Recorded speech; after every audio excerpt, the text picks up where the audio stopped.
నమస్కారం గురుగారు. శ్రీమాత్రే. గురుగారు, మనం చాలా ఇళ్లలో చూస్తూ ఉంటాము, తల్లిదండ్రులు చేసిన పాపాలు పిల్లలకు వస్తాయి అంటారు. కొంతమంది ఏంటంటే శాపనార్థాలు, అవి కూడా శాపాలు పిల్లలకు తగులుతాయి అంటారు. నిజంగా తల్లిదండ్రులు చేసిన పాపాలు అనేవి లేదా శాపాలు పిల్లలకి తగులుతాయా? 100% తగ్గుతాయి. మరి దీంట్లో ఎలాంటి అనుమానం ఏమీ అవసరం లేదు.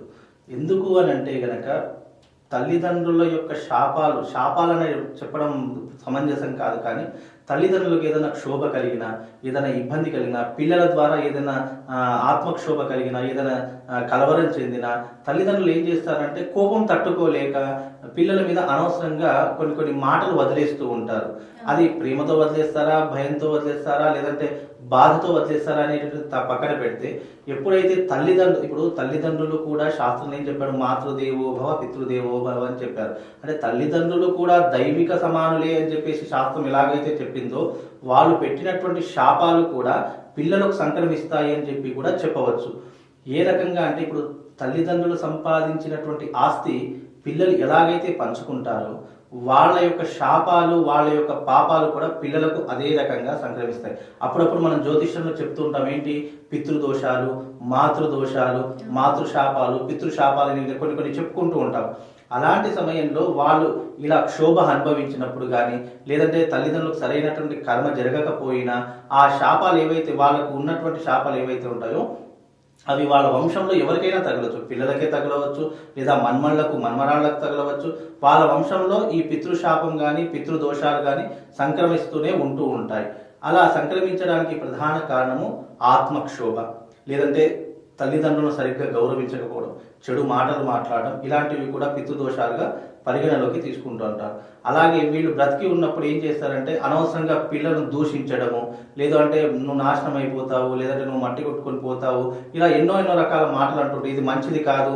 తల్లిదండ్రులు ఇలా ఇప్పుడు తల్లిదండ్రులను హింసిస్తే, తల్లిదండ్రులను బాధ పెడితే వాళ్ళకి ఆటోమేటిక్గా మాటలు వచ్చేస్తూ ఉంటాయి. కొంతమంది పిల్లలు ఎలా ఉంటారు అంటే తల్లిదండ్రులకి అంటే ఎక్కువ డబ్బుకి ప్రాధాన్యత ఇవ్వడము, లేదంటే భార్యలకు ప్రాధాన్యత ఇవ్వడము, పిల్లలకు ప్రాధాన్యత ఇవ్వడం, ఇవి ఎక్కువగా చేస్తుంటారు. కానీ ఇక్కడ ప్రతి ఒక్కరు గుర్తుంచుకోవాల్సిన విషయం ఏంటంటే, తల్లిదండ్రులు నీ జన్మకు కారణమయ్యారు. ఫస్ట్ ప్రిఫరెన్స్ తల్లిదండ్రులకే ఇవ్వాలి ఎవరైనా సరే. తర్వాత నీ భార్యకు పిల్లలకు ఇవ్వద్దు అని ఎక్కడ చెప్పలేదు. కాకపోతే తల్లిదండ్రులు దైవిక సమానులు, నీ జన్మకు కారణమయ్యారు, నువ్వు పెరిగి పెద్దవడానికి, ఇంత పెద్దగా అవ్వడానికి కారణమయ్యారు. వాళ్ళని చూసుకుంటూ వీళ్ళని చూసుకోవడం తప్పు అని అన్నారు. కాకపోతే ఎవరికి ఇవ్వవలసిన విలువ వాళ్ళకి ఇస్తేనే జీవితంలో అన్నీ కూడా హ్యాపీగా సాగిపోతాయి. లేదు నువ్వు తల్లిదండ్రులకు శోభ పెట్టి, నీ భార్య బిడ్డలు మంచిగా చూసుకొని, వాళ్ళకి కష్టపెట్టి, ఇక్కడ నువ్వు సుఖపెట్టి ఏమీ ప్రయోజనం లేదు. ఎప్పుడైతే తల్లిదండ్రులు ఏ వ్యక్తి అయితే ఇబ్బందులు పెడతాడో, ఏ వ్యక్తి అయితే బాధ పెడతాడో, వాళ్లకు పుట్టగతులలో బ్రహ్మహత్య మహాపాతకంతో ఇది సమానంగా అవుతుంది. అందుకే తల్లిదండ్రులు ఎప్పుడు బాగా చూసుకుంటే శాపనార్థాలు ఇవ్వాల్సిన అవసరమే ఉండదు. వాళ్ళకు అనవసరంగా వాళ్ళ నోటి నుంచి అనవసరమైనటువంటి మాటలు రావు. కనుక తల్లిదండ్రులు ఎప్పుడు ఒక బిడ్డ మీద ఎప్పుడు శాపనార్థాలు ఇస్తారంటే, భరించలేనంత కోపం వచ్చినప్పుడు, భరించలేనటువంటి బాధ కలిగినప్పుడే తల్లిదండ్రులకు అలాంటి మాటలు వెళ్తాయి తప్ప తల్లిదండ్రులు ఎప్పుడు కూడా బిడ్డల యొక్క చెడు కోరుకోరు.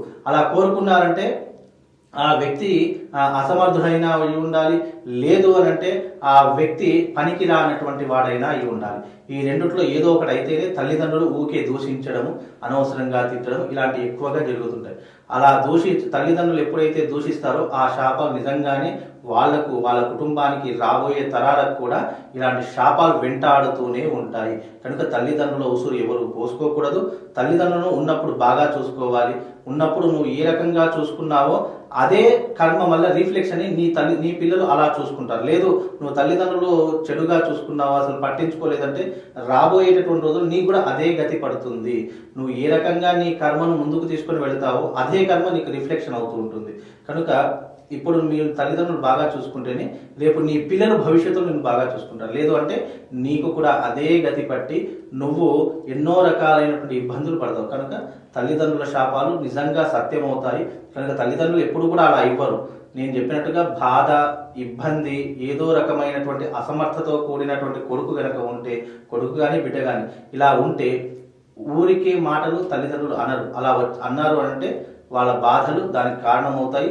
బాధలో వచ్చినటువంటి ఏవైతే మాటలు ఉన్నాయో, శాపాలు కానీ ఏదో ఒకటి కానీ, ఆ మాటలు నిజంగానే నిజమవుతాయమ్మా. చాలా చక్కగా వివరించారు గురుగారు. ధన్యవాదాలు. శ్రీమాత్రే.